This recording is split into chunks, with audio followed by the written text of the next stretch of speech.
शांति। 3 सितंबर 2022 के ईश्वरीय महावाक्य। पहले सुनते हैं मुरली के मुख्य पॉइंट्स। बाबा ने कहा, अब तुम्हें सबको बाप का परिचय देना है।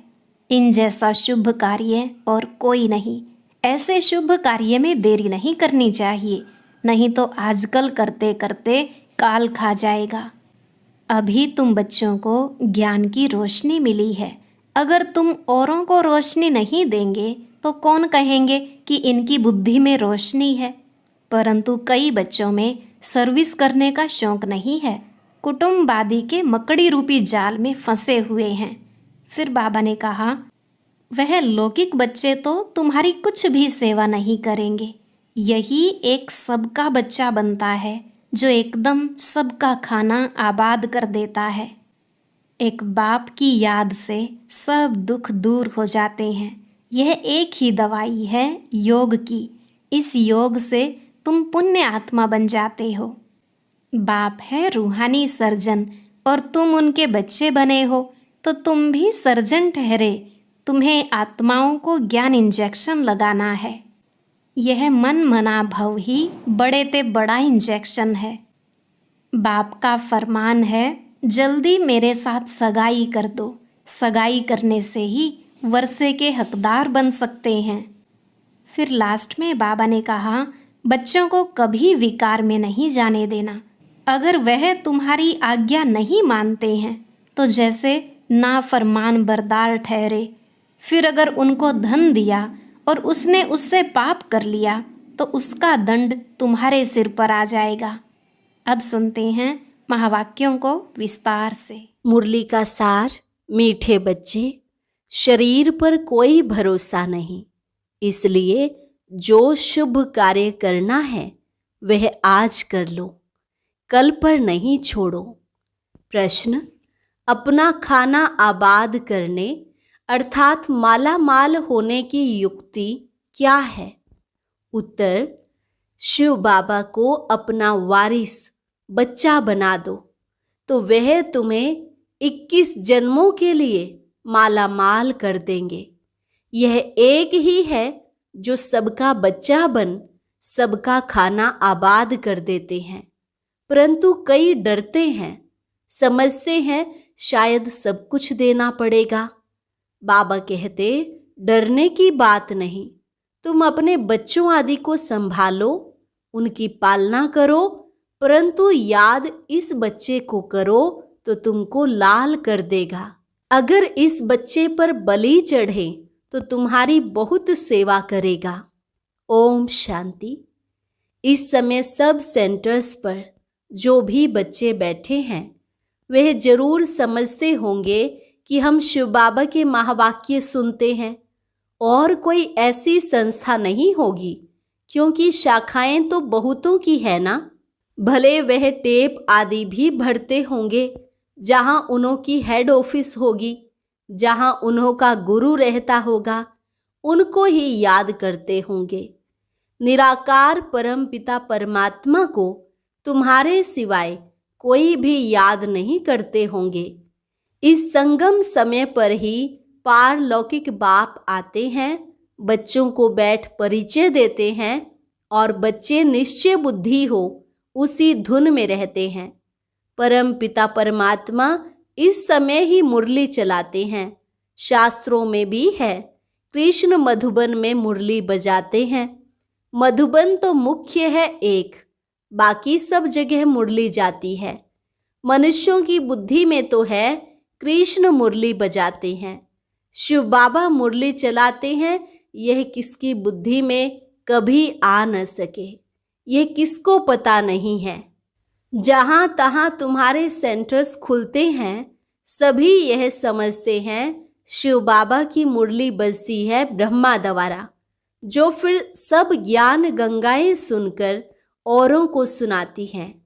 बुद्धि में तो शिव बाबा याद है ना, शिव बाबा जिसको भगवान कहा जाता है। शिव बाबा मुरली सुनाते हैं, यह कोई भी शास्त्रों में नहीं है। तुम बच्चे कहाँ भी हो समझते हो यह मुरली जो छपकर आई है शिव बाबा की ही आई है। शिव बाबा बिगर कोई सिखला नहीं सकते। बाप ही कहते हैं मुझे याद करो तो मैं वर्षा दूंगा। बाबा बच्चों को समझाते रहते हैं कि मामेकम याद करो और कोई भी नाम रूप को याद नहीं करो।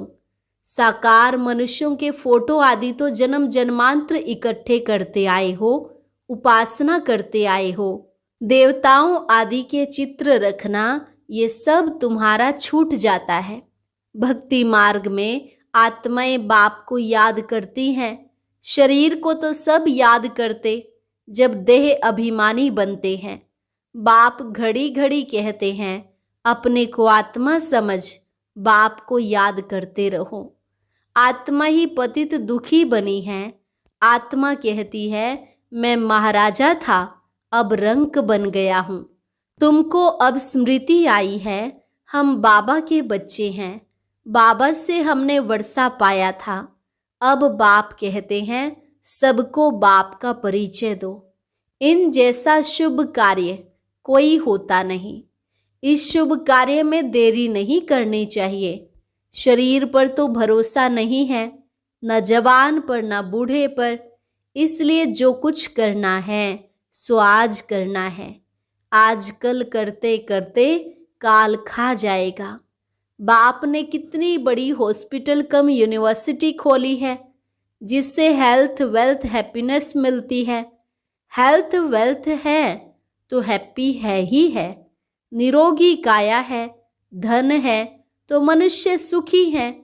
तो बाप कहते हैं जिसको शुभ कार्य करना है कर लो। सिर्फ 3 पैर पृथ्वी लेकर ये हॉस्पिटल खोलो। सबको बाप का परिचय दो।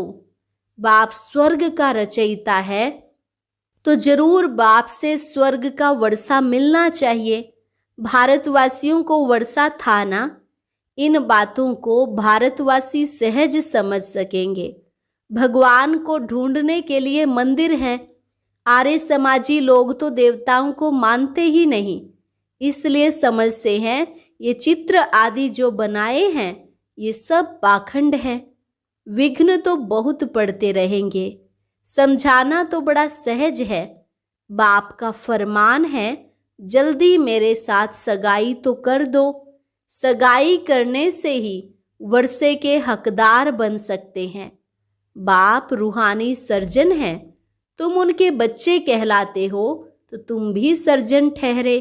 जरूर आत्माओं को ज्ञान इंजेक्शन लगाना पड़े। मन मना भव, यह बड़े ते बड़ा इंजेक्शन है। बाबा की याद से ही सब दुख दूर हो जाते हैं। योग से पुण्य आत्मा बन जाते हो। यह एक ही दवाई है योग की। बच्चा जन्मता है, बाप की गोद में जाता है और वर्षे का मालिक बन जाता है।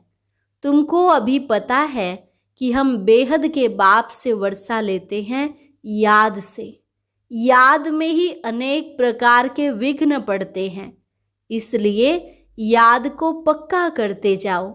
सिर्फ 3 पैर पृथ्वी के लेकर यह हॉस्पिटल खोलो। यह 3 पैर है ना, नहीं तो ऐसी ऊंची कॉलेज के लिए 50-60 एकड़ जमीन होनी चाहिए जहां बहुत मनुष्य आकर पढ़ें, ज्ञान इंजेक्शन लगाते जाए। गायन भी है कि 3 पैर पृथ्वी के नहीं मिले थे और फिर विश्व के मालिक बन गए। तुम विश्व के मालिक बनते हो ना। 3 पैर पृथ्वी के कोई बड़ी बात नहीं, फिर आहिस्ते आहिस्ते बढ़ता जाएगा। फाउंडेशन लगाया तो कितने सेंटर्स खुल गए। कितने कौड़ी जैसे से हीरे जैसा बनते हैं। करने वालों को ही बहुत फायदा है। बहुतों के कल्याण के लिए हॉस्पिटल अथवा कॉलेज खोले जाते हैं। यह भी ऐसे है। बाहर में बोर्ड लगा दो, क्लिनिक फॉर हेल्थ वेल्थ 21 जन्मों के लिए। हिंदी में कहेंगे 100% पवित्रता, सुख शांति का चिकित्सालय। परंतु बच्चों में सर्विस करने का शौक नहीं है। कुटुंब आदि के जाल को मकड़ी का जाल कहा जाता है। जाल में खुद फंस जाते हैं। बाप आकर रावण रूपी मकड़ी की जाल से निकालते हैं। सतयुग में ऐसे नहीं कहेंगे। यहाँ भी आपे ही अपनी जाल में फंस मरते हैं। यह है ही रावण का राज्य। कितनी बड़ी बड़ी रावण की जाल है। सारी सृष्टि पर सभी शोक वाटिका में बैठे हैं। इस रावण की जाल में सब साधु संत आदि फंसे हुए हैं। अब बाप कहते हैं, इन सब को भूल अपने को आत्मा निश्चय करो और सबको यही रास्ता बताते रहो। यह सृष्टि चक्र का राज दूसरा कोई बता नहीं सकते। बाप कहते हैं, इन सब को छोड़ मामेकम याद करो। याद से ही तुम्हारे सब पाप मिट जाएंगे। शुभ कार्य में देरी नहीं करनी चाहिए। मिसाल भी देते, देरी करते करते मर जाते हैं। फिर भोग पर जब वह आत्मा आती है तो फिर बहुत रोती है। फिर बोला जाता है, देखो तुमने देरी की, आजकल करते करते काल खा गया, अब ज्ञान तो उठा नहीं सकते हो। ऐसे ऐसे उल्हना दिया जाता है। बहुत बच्चे ख्याल करते हैं, अच्छा कल यह करेंगे, फिर मर जाते हैं। इसलिए समझाया जाता है, ममत्व छोड़ दो। लौकिक संबंधी तुम्हारा कोई कल्याण करने वाले नहीं हैं। यह शिव बाबा अब तुम्हारा बच्चा बनते हैं। कहते हैं, तुम मुझे वारिस बनाओ तो मैं तुम्हारी बहुत सेवा करूँगा। इसलिए बाबा पूछते भी हैं, आपको कितने बच्चे हैं?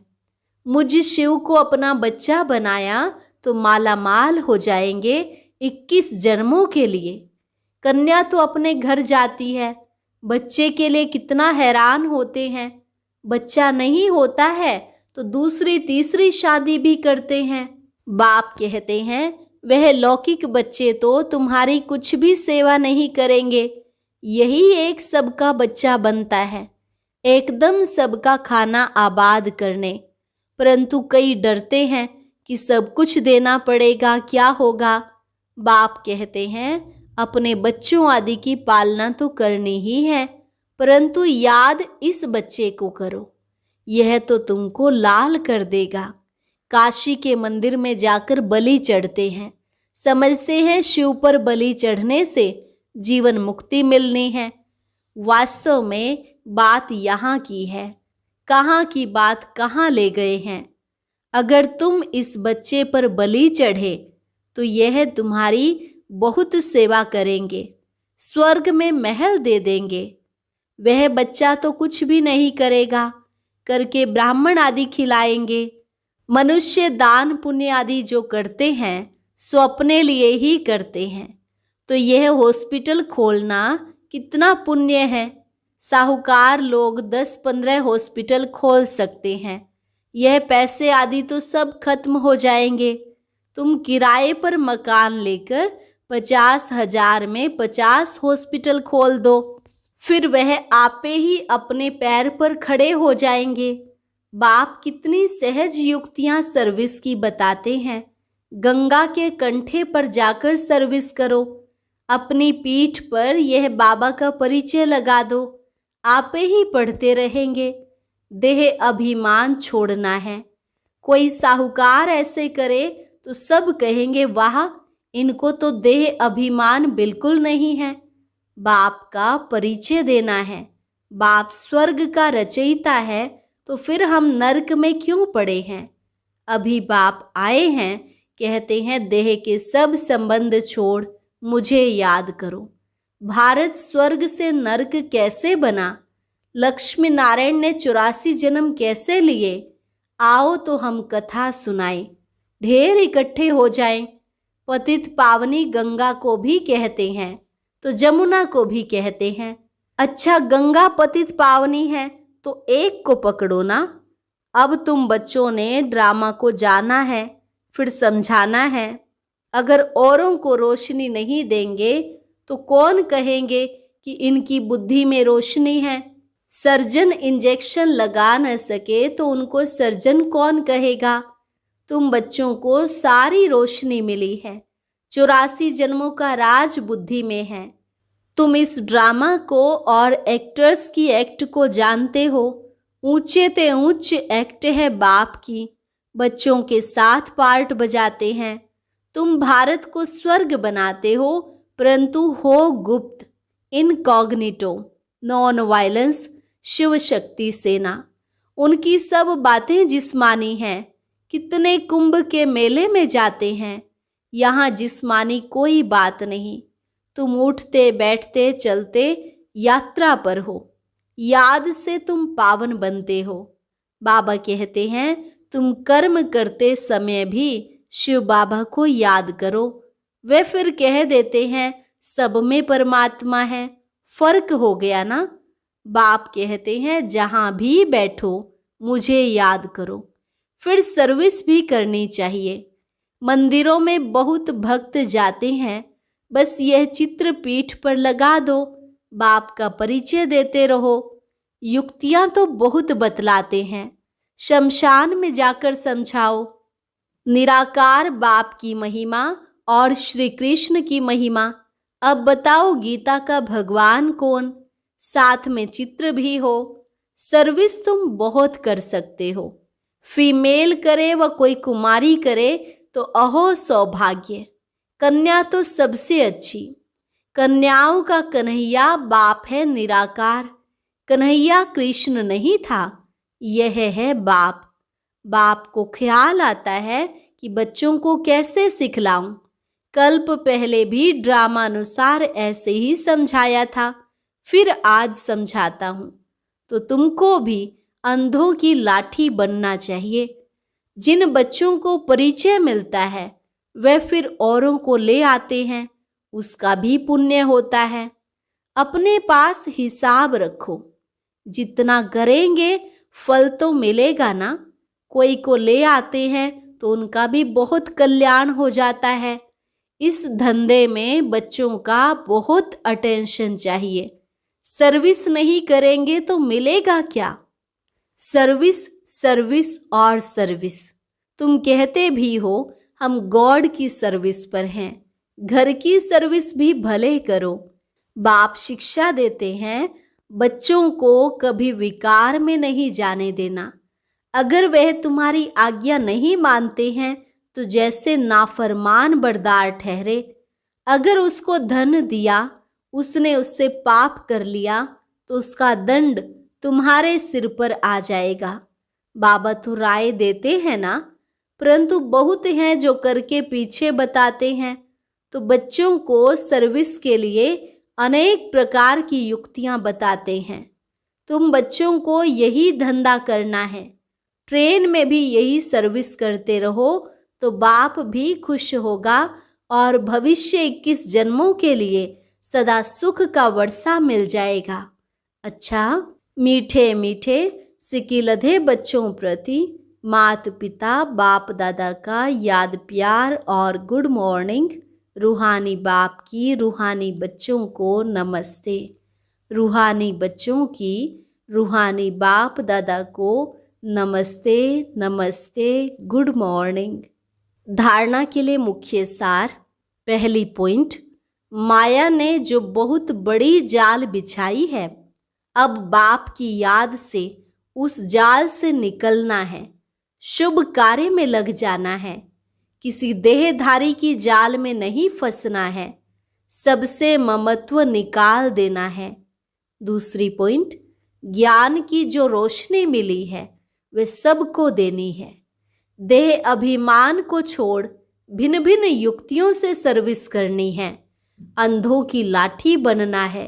वरदान, अनेक प्रकार के भावों को समाप्त कर आत्मिक भाव को धारण करने वाले सर्व के स्नेही भव। अनेक प्रकार के भावों को समाप्त कर आत्मिक भाव को धारण करने वाले सर्व के स्नेही भव।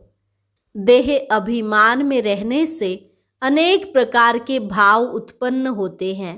कभी कोई अच्छा लगेगा तो कभी कोई बुरा लगेगा। आत्मा रूप में देखने से रूहानी प्यार पैदा होगा। आत्मिक भाव, आत्मिक दृष्टि, आत्मिक वृत्ति में रहने से हर एक के संबंध में आते हुए अति न्यारे और प्यारे रहेंगे। तो चलते फिरते अभ्यास करो, मैं आत्मा हूँ। इससे अनेक प्रकार के भाव स्वभाव समाप्त हो जाएंगे और सबके स्नेही स्वतः बन जाएंगे। स्लोगन: जिसके पास उमंग उत्साह के पंख हैं उसे सफलता सहज प्राप्त होती है। जिसके पास उमंग उत्साह के पंख हैं उसे सफलता सहज प्राप्त होती है। अच्छा,